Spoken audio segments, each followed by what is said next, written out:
છોટાઉદેપુરમાં નગરપાલિકાના અપક્ષ કોર્પોરેટર ભાજપમાં જોડાયા હતા. અપક્ષ ચૂંટાયેલા કોર્પોરેટર શૈલેષભાઈ રાઠવા અને નઝમાબેન ફૈઝલ મલાએ કેસરીયો ધારણ કર્યો હતો. જિલ્લા ભાજપ પ્રમુખ ઉપેન્દ્રભાઈ રાઠવાએ પત્રકાર પરિષદમાં જણાવ્યું હતું કે ભાજપ પાસે 10 સભ્યો થતાં આગામી સમયમાં ભાજપનું બોર્ડ બની શકે છે.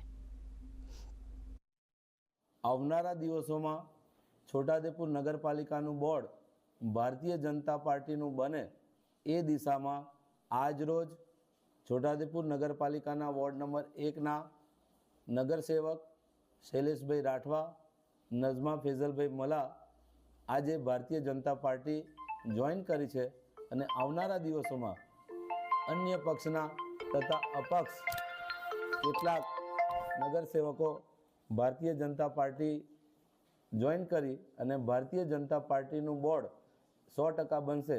તાજેતરમાં યોજાયેલ નગરપાલિકાની ચૂંટણીમાં વોર્ડ નંબર 1માંથી મારા પત્ની નઝમા ફૈઝલ મલા તેમજ શૈલેષ રાઠવા અમે લોકો અપક્ષ પેનલ બનાવીને ચૂંટણી જીત્યા હતા.